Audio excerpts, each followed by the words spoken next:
What is up, nerd friends? Welcome back to the Nerd Bench. This week, we're taking a look at a brand new XR10 Justock G3S. Very popular speed control in the blinky racing world. If you're into spec racing, you've probably come across a few Justocks in your day. I saw several of these in the A mains when I was at the recent Roar Carpet Off-Road National. So we're going to pop this guy open and cover the basics, everything that you need to know about installing a new XR10 Justock G3S. Ah, you know, the angels always sing when you open up a new speed control. So slide this guy out. Let's see what's inside the box. You get some double-side tape, some extra shrink tubing, a zip tie, and your best friend in the whole wide world, the instruction manual. So just in case you reference your manual, this is the important stuff you need to worry about. When you do an install, first step is the calibration. This ESC setup, step number 1, set the throttle range, ESC calibration. That is what you need to do before you do anything else. If you ever get confused about what settings you have, you can find that here in the programmable items table. And it does cover how to do the tuning specifically with the different modes and what it has available up over here in the ESC programming section. And if you get all those settings changed, you need to know how to do the factory reset. That is here. Why am I showing you the instruction manual? Well, just in case. You never know. Some people do read the instructions and they want the hot shoe to get to where they need to go. So now, the speed control itself. This is the XR10 Justock G3S, the latest revision of the Justock that has blinky mode operation as well as the fixed RPM tables. So you can set the various RPM limits. That's great for classes that are looking to, I don't know, tame down the top speed of the vehicles, get everybody kind of on the same level. You see on the front here, it is a dedicated programming port, so when you do need to do any sort of setting changes, you do that through the port on the top of the speed control. It has the classic on-off switch with the button to do calibration and the nice all-black receiver wire that goes into the throttle channel of your receiver. The edge is marked with an S, a plus, and a minus to give you orientation so that when you plug that in, it is correctly. And you do have your sensor wire for sensored motors down here. You have your positive, your negative, and your A, your B, and your C markings on the backside here so you don't get the wires mixed up. This does have power capacitors built into it, but there are no external power capacitors on the speed control. So like we mentioned, this is a blinky only speed control. There is no turbo, there's no boost, there's no electronic timing advance out of the Justock series. That's the whole point. They're made for classes that only want to run blinky or zero timing racing. If you're unfamiliar with that term blinky, it means that the speed control has a special light blinking sequence to indicate that it is in a zero timing or non-electronic timing advance mode that makes racing a little bit simpler. And in a lot of the spec classes like 13.5, 17.5, 21.5, 25.5, you get a lot of blinky class racing. So some places use the Justock speed control as the required speed control because there are no tuning options like that. As we mentioned, it does have RPM limiting. So if you have a club that maybe they just want to make all the motors the same speed through the speed control, you can do that with the Justock. It has some RPM limiting options that you can set the max speed of the motor. So that's pretty cool for spec class. So the Justock also does support basic data logging. It'll record battery voltages, temperatures of the speed control, RPMs, as well as temperature of the motor if you use Hobbywing motors that have the temperature sensor involved. We do get email questions. It doesn't record my temperature sensor. It's usually when you're not using a Hobbywing speed or motor because only the Hobbywing motors have the temp sensors. That is viewable with any of the program devices. You can either use the LCD Program Box Pro or the OTA module with the app. And this guy also has Bluetooth built into it, so it's kind of the best of both worlds. You can use it as a standalone tuner for the speed control, or you can use the built-in Bluetooth to operate with the HW-Link V2 app. And of course, the OTA is also compatible if you have one of those already. It does not work with the older Wi-Fi Express, but should work with most of the LCD programming boxes that have the G2 on it, that have the blue lettering on the top and the USB-C plug on the ends. So we're going to cover some of the soldering basics that I run into, or soldering basics if you're from overseas. This being a sensored system, it is very important to get the motor orientation from the speed control to the motor correct. Because the sensor wire is what makes the big difference in racing style speed controls. A lot of folks ask what's the difference between sensored and sensorless, other than the fact that the sensor wire exists. And this sensor wire is here giving the speed control information about the location of the rotor. That's the part that spins inside the motor and tells it what's going on. A little bit more accurate information in terms of the firing of the motor. So when it comes to soldering motor wires, the big thing that we run into as a problem is that when you go to solder these guys down, maybe you'll have too much solder on the tab, too much solder on the wire, and your wire will kind of float in a puddle of solder, and that kind of creates a bunch of resistance. Not kind of, it definitely creates a bunch of resistance. So when you're soldering, make sure that the wire gets all the way down on the surface. You tin a little bit here, solder through there, and make sure that you get a nice kind of uniform covering on the whole solder joint. Same thing goes for the power plugs. We run into the same type of problem, shutdown issues that are related to the solder not making contact, or the wire not making contact with the connector surface. Adapters are very bad news. Don't use any power adapters on your battery packs or your motors if you don't have to, because they do tend to get loose and lead to problems. So real quickly, going to solder some wires on here, and so that I don't wreck my mat, I'm going to take an old box and set it down here, because I tend to get a lot of solder on my mat. So this one's A, this one's B, and this one's C, and I'll be checking those again and again, and this is A, B, and C, so they should just go right in order like that. So with a setup like this, I try to use kind of a chisel tip. This is like a 4 or 5 millimeter chisel tip, and 60-40. If you can get lead tin solder, that's great. These you can still kind of find it in some places, but if you don't, that high silver solder, the big trick there is going to be use a little bit of flux. Sometimes that high temperature solder is a little bit hard to work with, so having a nice soldering iron helps a ton for that. Get asked all the time, what's the temperature of this thing? 8 to 850 Fahrenheit usually. Sometimes you can get away a little bit lower than that, but like a 60 or 70 watt iron does the job. This is a very old Haku solder station that has like a temp gauge, and it's pretty much cranked the whole time. So I like to start out by just doing a little bit of solder on the tabs themselves, and this iron is in bad shape because only one side of it kind of works now.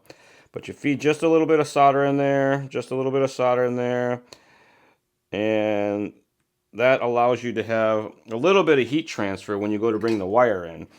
And then this is, again, triple checking. That's A and that's A. What I like to do is add just a touch of fresh tin or solder onto the wire before I get in there.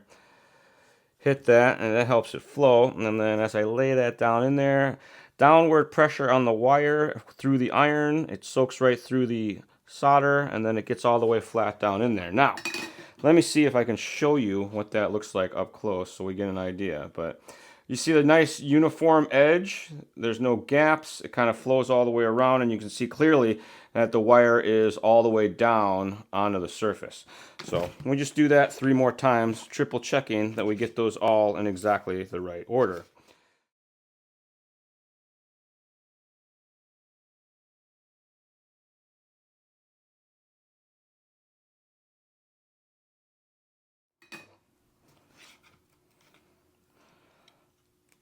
And then always check for any loose or stray strands of wire that may pop out when you're doing your wire stripping and tinning, because that can ruin your day if there's any contact there. You see there's a little bit of solder splash around here from the iron being kind of too hot. It bursts the solder and makes little solder balls. So you want to make sure you get rid of all that as well, because those can, ruin your day also.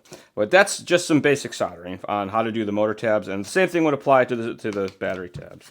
Always work in a well-ventilated area and wear some eye protection. Soldering is dangerous. We're going to cover basic calibration. This is the part where the speed control learns your throttle channel output. If you do have any problems through this process, there's a link in the description down below on some simple tests to confirm that your outputs are okay. A lot of times your brake travel will get turned on your radio and you won't know, and that'll lead to the speed control not being able to finish the calibration process. So that's one quick one to keep in mind. You always want to make sure that your throttle and your brakes/reverse are set to 100% and your trim is set to 0 before you start this process. I have a fully charged battery pack connected. I have the speed control plugged into the throttle channel, or number 2, on the receiver, and I start the calibration process by holding the set button and turning the speed control on with the transmitter already turned on or the radio turned on. Hold the switch, we start to blink. You can hear it beeping. You tap the button to set neutral. Hold it full throttle, tap the button again. That sets full throttle. Hold it full reverse, tap again. That sets the full reverse. and you get throttle operation after that. Because this is a blinky speed control, it's going to blink anytime it's at neutral and the radio is turned on. So you give it throttle, you get a solid light, and as you get to full throttle, the green light comes on, and the same thing will happen in reverse when that's turned on. But this defaults with the reverse turned off. So that is it, basic calibration of the Justock G3S. Let's talk about programming and tuning. It does work through the Bluetooth connection that's either in the OTA module, or you can use it with the Bluetooth that's built into the LCD Programming Box Pro. But right now, we're just going to get quick and dirty, plug it into the programming port here, and show you the settings. There's a dedicated programming port on the top next to the fan. You turn the speed control on, this light comes on, and away we go. You get into the parameters by hitting parameters, or the settings rather, it's in the parameters screen, and you go through your running modes. There are your different settings that you...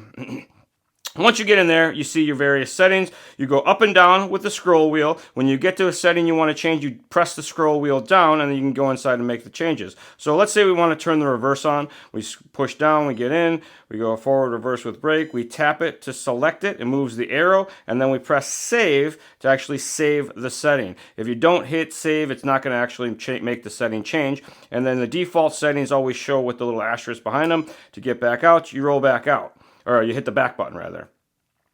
So first setting is running mode. That turns your drive modes to the various. You can turn the reverse on or off, or just make it a rock crawl mode as well. Up next, you have your max reverse force. When you turn the reverse on, it controls the full power of the reverse. A lot of times reverse is hard to use, so that defaults lower. Cutoff voltage is your LiPo cutoff setting. You can adjust that up or down. Your battery's not always going to match what you have this set to, and that's why it's adjustable, so you can get more or less runtime out of your battery. ESC thermal protection, you can turn that guy on and off. Of course, always tell you to leave it on. Motor thermal protection is for the motor. That's only going to work with Hobbywing motors that have the temp sensor inside, of course. BEC voltage, you can adjust the BEC voltage for high voltage servos. It goes up to 7.4. Smart fan enabled or disabled. The speed control has a temperature sensor inside that only runs the fan when the speed control needs it. If you want your fan to run all the time, you can disable the smart fan feature. Motor rotation controls the forward rotation. Some vehicles these days have reverse transmissions, so when you give it throttle, the wheels will actually run reverse. If that happens, you use motor rotation to correct that. Don't use the throttle channel on your receiver. Freewheeling is a deceleration tuning characteristic. It changes how the motor decelerates. When it's enabled, you're going to have more normal deceleration. When it's disabled, you're going to get more of a freewheel effect. If you get into slick track situations, you're going to turn that guy on or off. It's one of those things that some people like it, some people don't, so you got to kind of tune on it. The start power or the start rotation is how hard the speed control kicks the motor to go. So generally for a lot of high traction situations, you're going to want that guy cranked all the way up. If the track's real slippery, you can lower that setting to make it a little easier to drive.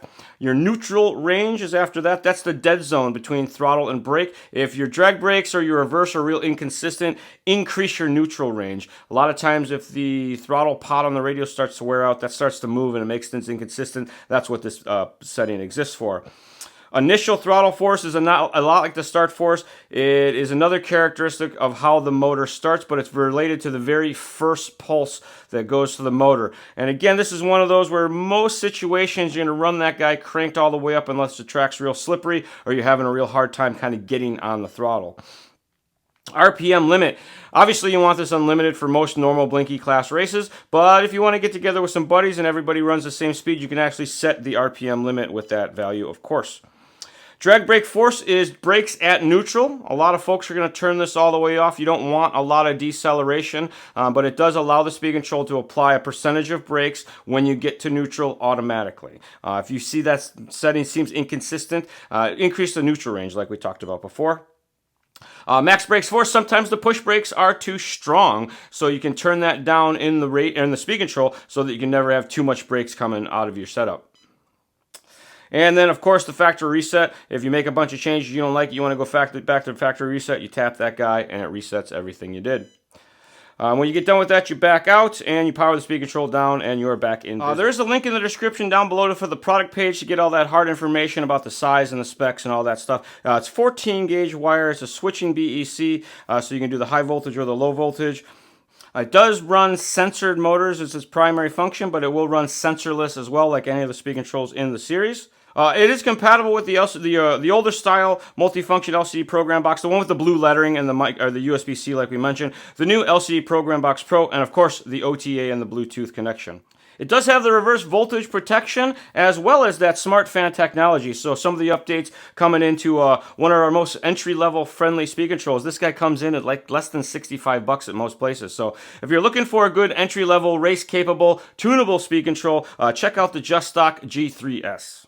If you do have any questions, comments, or concerns, please shoot us an email, northamerica@hobbywing.com. If you didn't know, we do a podcast. We give away free RC stuff each and every episode. To find out how to enter to win, all you have to do is listen to an episode. Just look up RC Stuff powered by Hobbywing on your favorite podcast service. And as always, folks, thanks for watching another episode of The Charlie Show. New every Tuesday, right here on the Hobbywing official YouTube channel. We'll see y'all next time.